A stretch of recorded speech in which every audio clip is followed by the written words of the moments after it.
Let us open our Bible on Isaiah 55, verse 11. Praise the Lord. So shall my word be that goeth forth out of my mouth. It shall not return unto me void, but it shall accomplish that which I please, and it shall prosper in the thing whereto I sent it. Yes. So, ganun po ang salita niya, na bawat salita lalabas sa kanyang bibig. Hindi ito babalik sa kanya na walang kabuluhan. Subalit ito po ay magkakaroon ng katuparan sa bawat salita na kanyang gustong sabihin. At ito po ay magwawagi sa bagay na saan niya ito pinadala. Walang makakahadlang, walang makakabali sa salita niya na lalabas sa kanyang bibig, at ito po ay matutupad. Basahin natin anong sinabi niya sa Isaiah 54 verse 9. Praise the Lord. For this is as the waters of Noah unto me. For as I have sworn that the waters of Noah should no more go over the earth, so have I sworn that I would not be wroth with thee, nor rebuke thee. Yan. Nangako ang Diyos na hindi na niya babahain ang buong sanglibutan. Dahil nung unang panahon, nung nakita niya ang kasamaan ng mundo, ibig niya itong hugasan sa pamagitan ng tubig o baha. At ang paghugas niya ay ang buong sanglibutan. At ang naligtas yung mga matuwid lamang. Isa itong malaking indikasyon sa ating lahat. Ganon din ang hatol ng Diyos. Lahat ng mga hindi matuwid, ito lahat ay mauuwi sa kapahamakan. At sino man ang taglay ng katuwiran ng Diyos dahil sa kanilang pananampalataya at pagsunod, pagpasakop sa kanyang bawat salita na lumalabas sa kanyang bibig, ay ito ay bibigyan niya ng kaligtasan. Ang nangyayari dito sa sanglibutang ito ay isang anino sa pangyayari sa langit. Kung merong paglilinis doon sa langit, meron ding paglilinis dito sa lupa. Kung merong pagkahatol sa ikakapahamak ng ninuman doon sa langit, meron ding kahatulan dito sa lupa sa ikakapahamak. Kung merong mang kahatulan sa langit sa ikaliligaya at ikaliligtas ng mga nilalang niya, meron ding pagliligtas at ikaliligaya ng kanyang mga nilalang dito sa lupa. Kung ang Diyos ay nagsasalita sa langit, ay nagsasalita din dito sa lupa. At bawat salita na lumalabas sa kanyang bibig ay hindi babalik sa kanya na walang kabuluhan, kundi ito ay magkakaroon ng katuparan. Kaya napaka-importante ang salita ng Diyos na ating pakinggan, pananampalatayanan, at gawin kung may pinapagawa, at huwag gawin kung merong hindi pinapagawa. Basta yan. Anong makuha natin sa banal na salita ng Diyos? Kasi sa banal na salita ng Diyos, meron siyang pinapagawa sa atin, meron ding hindi pinapagawa. Kaya, gawin lang natin yun. Ang pinapagawa, gawin. Ang hindi pinapagawa, huwag gawin. So, tingnan mo, ano ang nangyari sa mga tao noon na pinapagawa sa kanila, ayaw nilang gumawa. Ano ba yung pinapagawa ng Diyos sa kanila? Ang kanyang katuwiran. Kaya nga, Noah was the preacher of righteousness because God used Noah to preach His righteousness para ang tao gagawa ng righteousness. Kaso ang mga tao ayaw gagawa ng kanyang righteousness. Kaya, Ganon na ganon din ang mangyayari sa sanglibutang ito. Ang kanyang ibanghelyo kung saan hinahayag ang kanyang righteousness ay lagi na lang itong pinipreach. Saan mang dako sa sanglibutang ito? Ang tanong, ginagawa ba ng mga nakapakinig? Ginagawa ba ng mga tao na dinatnan ng kanyang ibanghelyo? Yan ang malaking tanong. So anong nangyari after Noah preached? Basa. 2 Peter 2 verse 5. Praise the Lord. And spared not the old world, but saved Noah, the eighth person, a preacher of righteousness, bringing in the flood upon the world of the ungodly. Yan. Hindi mo pwede sabihin, God judged the world by flood without giving a chance that people might be saved. Hindi mo pwedeng sabihin na gano'n na hindi siya nagbigay ng pagkakataon na ang tao para maligtas. That's why there was Noah, a preacher of righteousness. Kaso, ayaw nilang maniwala. Ayaw nilang sumunod. Ayaw nilang magpakumbaba. Ayaw nilang magpasakop sa righteousness ng Diyos. Kaya anong nangyari? And spared not the old world. Hindi niya ito sinagip ang lumang mundo sa panahon ni Noah. But saved Noah, the eighth person. Kaya pag ikaw ay nakinig sa kanyang banal na salita at sumunod at ang righteousness ay natupad sa buhay mo dahil naniwala ka at sumunod ka sa kanya.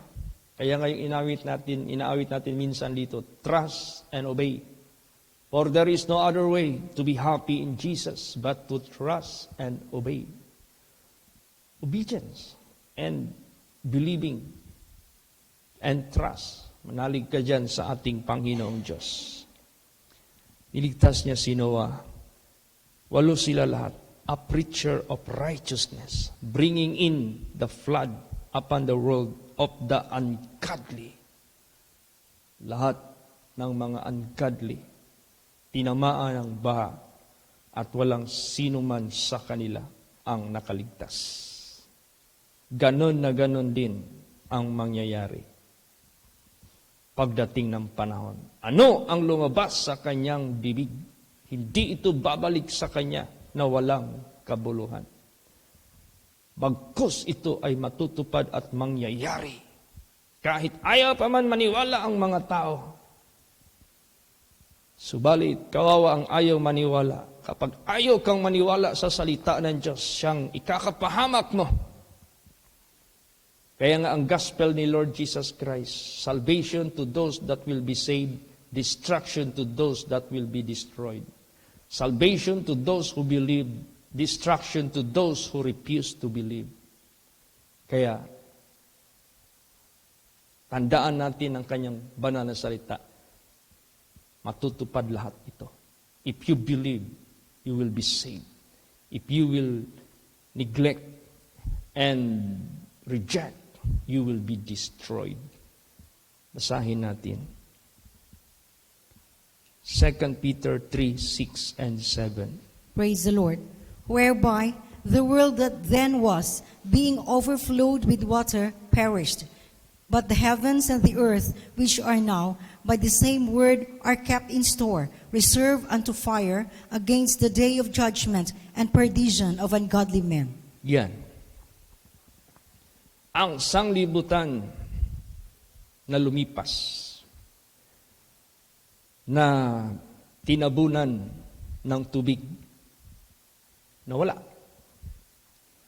Ang mga langit at ang lupa na ngayon, sa ganun ding salita, ito ay inilaan at nireserve sa apoy laban sa paghahatol sa mga ikakapahamak ng mga di makadiyos na mga tao. Tingnan mo. Nangako ang Diyos, hindi niya na gagamitin ang tubig para babahain. Nag-reserve siya ng righteous people para sila yung maghayag ng righteousness of God to the generation that will arise after the flood. Pero nakita ng ating Panginoong Diyos, matindi ang iginanti ng mga tao. Kaya nga sinabi diyan, in the last days, perilous time shall come. Men shall be lovers of their own selves, boasters, proud, disobedient to parents, heady, high-minded, traitors, lovers of pleasures more than lovers of God. Yan na yung present nakita dito. Ngayon, ayaw na kasi ng Diyos na magpoprolong pa ng masyadong matagal ang mundo. Nakita kasi ng Diyos sa first niyang paglilinis para bigyan ng pagkakataon ang taong mamuhay na righteous. Nag-preserve siya ng binhi na 8 na righteous para maging righteous na rin ang sunod na henerasyon. Hindi niya nakita. Kaya God decided to finish the world. And God decided to bring those righteous people to be with Him in His kingdom and to bring all ungodly men together with the fallen angels with the same damnation. And permanently, doon na sila. Salita ng Diyos yan. Hindi mo pwedeng sabihin, that is exaggerated. That is too much. Oh, that is not the character of God. God is not cruel. Kaya nga importante, makinig ka sa salita ng Diyos. Kilalanin mo ang Diyos kung sino siya. Kung sino siya sa langit, kung sino siya dito sa lupa, at kung sino siya sa paghatol sa pagdating ng panahon. Napaka-importante. Do not let Satan blind you sa kanyang ebanghelyo. Kailangan talaga natin makinig sa kanyang banal na salita. Kasi ito yung magbibigay talaga sa atin ng isaktong impormasyon para hindi tayo may magpakailan pa man magkakamali sa ating pakitungo sa ating may lalang. Praise the Lord. Do not ever, wag talaga magkakamali ka. Isa lang buhay natin. Madali lang masyado. Kaya nga, napaka-importante yung sinabi niya, my word shall not return unto me void, but it shall accomplish to which I please. And it will prosper whereto I sent it. Look at His word. Mark the perfect man, because the end of that man is peace. Kung sino yung mga perfect man dito sa Bible, Noah, Abraham, Abel, yung mga faithful dito, hanggang sa mga propeta, children of Israel, who went to Babylonia, who went to Egypt, yung mga faithful, the prophets, the kings.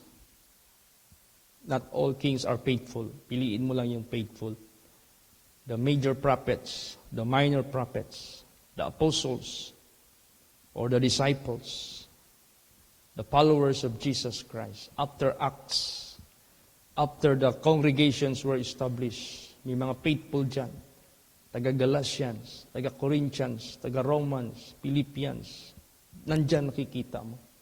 Importante, gayahin natin yung natutunan natin sa kanila, kanilang faith and obedience. Praise the Lord. Let us join the band of the saints of God. Sila ang ating sasabayan. Basahin natin ang Deuteronomy 32, verse 2. Praise the Lord. My doctrine shall drop as the rain. My speech shall distill as the dew, as the small rain upon the tender herb, and as the showers upon the grass. Yan.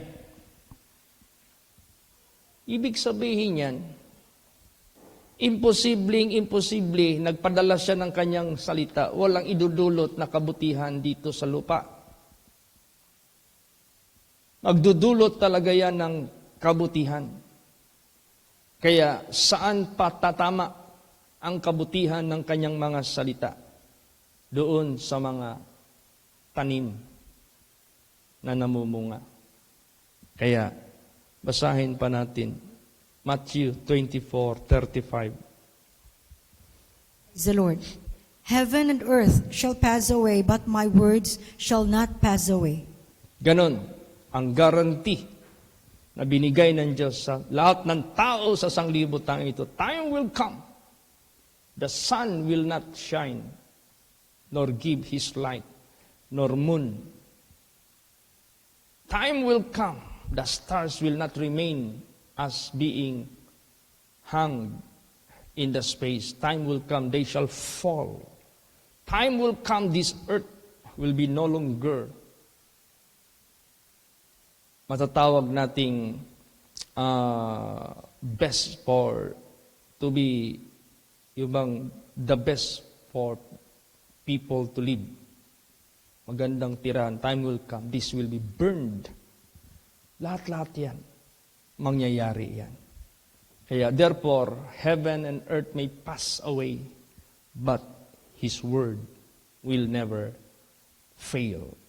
Ganon ang guarantee na binibigay ng Diyos. Kaya, ang ano na lang dyan, ang nagmamatter na lang yan, how do you receive the Word of God?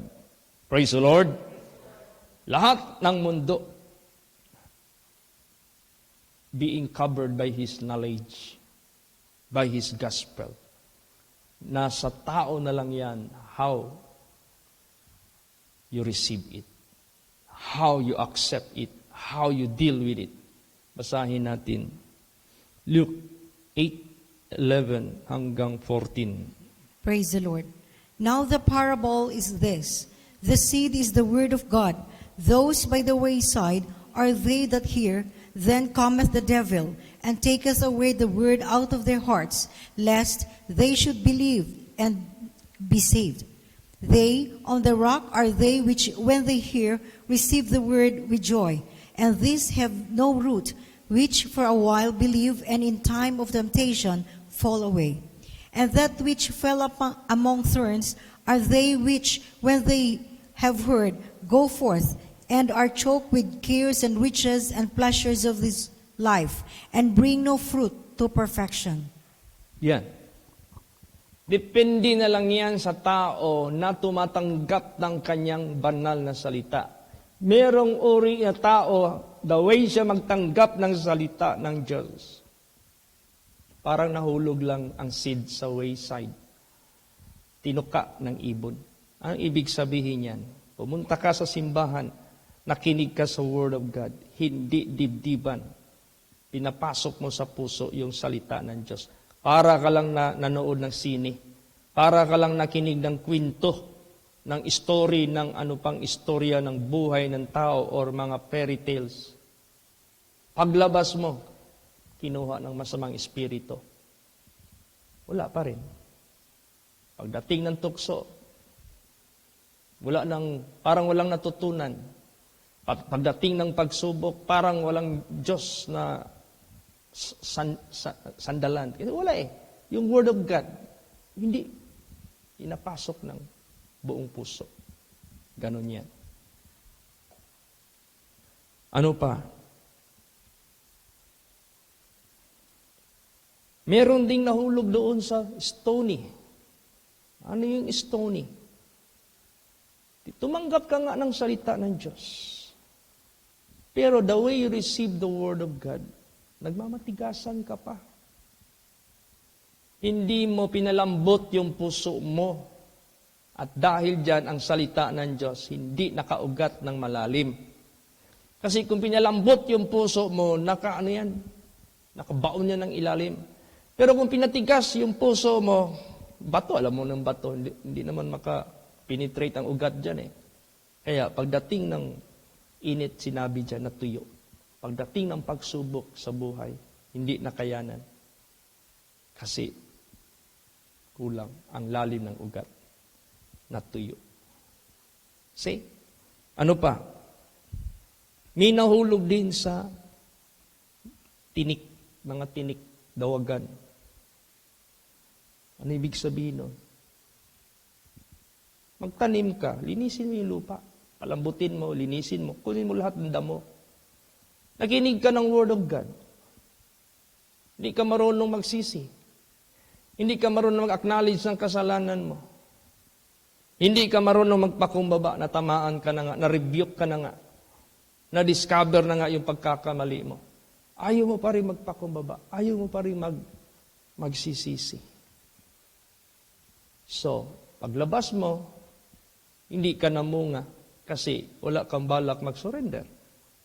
Yung mga bisyo, cares of this world, vices, yung pa rin nakasakal sa iyong dapat magbunga ka na ng kabanalan, magbunga ka na ng katuwiran, hindi nangyari.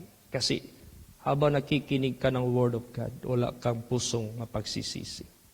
Walang paglilinis sa puso. Wala. Hindi namunga dahil sa mga turns. Subalit, may nahulog din sa good ground. Sumibol, nagbud, nag-branch, nag-flower, nag-bear fruit. Marami. Ano yan? Ayun yung nakinig sa salita ng Diyos. Pinalambot ang puso. Nilinis ang puso. Willing magtalikod sa lahat ng kasalanan. The way magtanggap ng salita ng Diyos, hindi katulad sa salita ng mundo. Ibahin mo ang salita ng Diyos. Diyos yan. Ibahin mo ang pagtanggap mo sa salita niya. Ipapasok mo ng husto sa salita, sa puso mo. Praise the Lord. Yan yung good na nahulog sa good. Kami, hindi mo namin kayo maghawak sa isip ninyo, hindi. Kami maghawak sa paa ninyo, o saan, hindi. Kami, nagtatanim lang kami. Depende na yan sa pagtanggap mo. Basahin natin. 1 Corinthians 3, 6 and 7. Praise the Lord. I have planted, Apollos watered, but God gave the increase. So then neither is he that planteth anything, neither he that watereth, but God that giveth the increase. Yes. Kami, may nagtatanim, may nagdidilig. Pero hindi kami ang nagja-judge. Ang Diyos ang nagbibigay ng increase. Kaya, pagbutihin mo ang pagtanggap mo sa salita ng Diyos kasi bibigyan ka ng Diyos ayon sa iyong pagtanggap ng kanyang banal na salita. Sa apat na kung saan nahasik ang kanyang binhi, saan ka doon? Doon ka ba sa Stony? Doon ka ba sa wayside? Doon ka ba sa stony? O doon ka sa good ground? Sino man dito nasa good ground, kami magtanim lang kami, magdilig. Pero ang Diyos ang nagpapatubo. Praise the Lord. You can have assurance that you will bear much fruit if you fell into the good ground. Malambot ang puso, mapagsisisi, mapagpakumbaba. Tao sa puso tumatanggap ng correction ng salita ng Diyos. Kaya, ano ngayon ang bird's eye view ng Diyos dito sa mundo? At ano ang kanyang counsel sa atin lahat? Basa. 1 John 2:15 hanggang 17. Praise the Lord. Love not the world, neither the things that are in the world. If any man love the world, the love of the Father is not in him. For all that is in the world, the lust of the flesh, and the lust of the eyes, and the pride of life, is not of the Father, but is of the world. And the world passeth away, and the lust thereof, but he that doeth the will of God abideth forever. Ayan. Praise the Lord. This is not the physical world. This is not the literal world. Na sinabi dito, love not the world. Tapos Huwag ka na lang magtanim. Sirain na lang natin lahat ang mga tanim. Huwag na nating i-preserve ang air. Mag-pollute na lang tayo na mag-pollute. Kasi God said, love not the world. Maghukay na lang tayo maghukay. Huwag na nating i-restore. Magkalat na lang tayo ng mga cyanide para masira na yung mga isda dyan sa creek, river, hanggang sa sea. Para ma-pollute na yung lupa dyan. Di yan. Yung world na yan, the world which is being influenced with the devil. The system of the world which is being influenced with the devil, which is become sinful, unrighteous, ungodly, worldly. Huwag mong ibigin yan. Do not love the system of the world which is being influenced with the devil. Wag.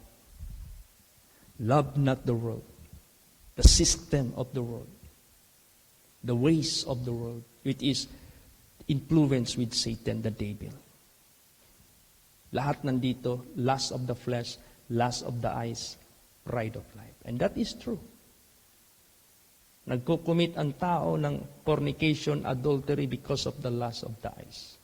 Nagkukumit ang mga tao ng lahat ng mga pagkakasala because lust of the flesh, walang pagpipigil.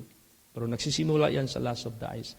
Ang tao ayaw magsisi, ayaw magbago because of pride of life. Ang tao ayaw magpakorek kahit meron pang binigay ang Diyos ng pagkakataon because of the pride of life.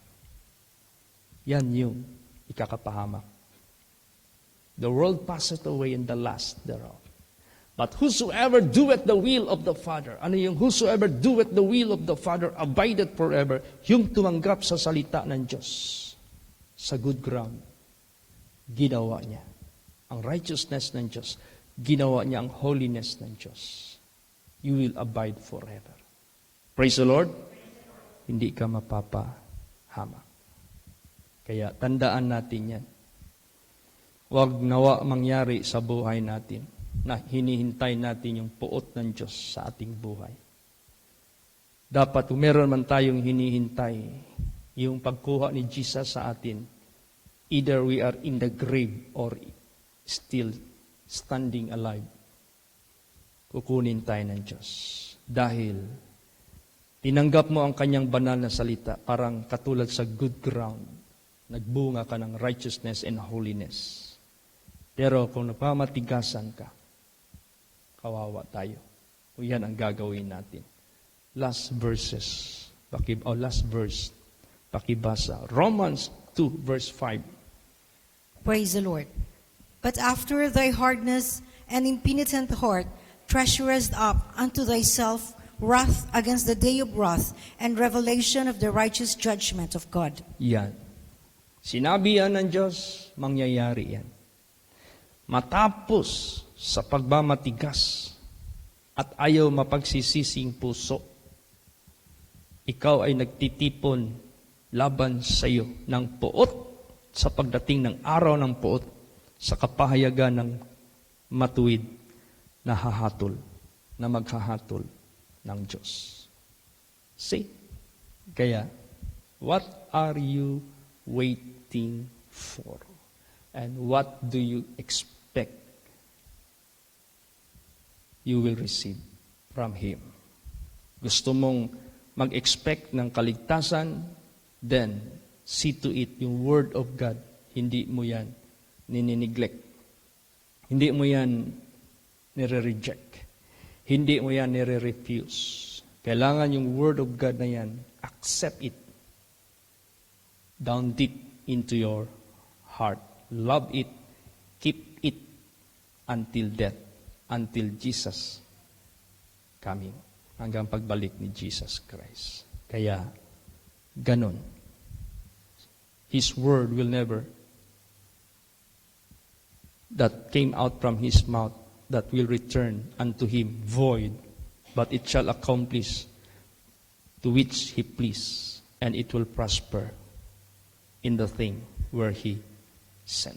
Kung saan niya pinadala. Pinadala niya sa atin, then see to it you are one of those who receive the Word of God in the good ground. Talagang salong-salo mo ang lahat. Wala kang sinayang. Wala kang pinag-aalinlanganan. Buo ang paniniwala mo. Buo ang pagpasakop mo. Buo ang pagsunod mo. Mamumunga ka. God will make you to increase. Kahit kami na mga preachers, teachers, hindi kami ang nagpapa-increase, ang Diyos. Ginagamit lang kami ng Diyos na magtanim at magdilig. Kaya, to God be the glory. Lagi nating intindihin. This world will never be flooded anymore. But there is coming worse than that. Because God, after cleansing the world and giving a chance to all people of the world, and yet, matigas pa rin sila. Huwag tayong sumama sa kanila. Tulungan natin sila, idalangin natin sila, ipakita natin sa kanila ang magandang halimbawa. Praise the Lord. At be a blessing to your fellow. Be a light to the world. Praise the Lord. Magsitayo po ang lahat.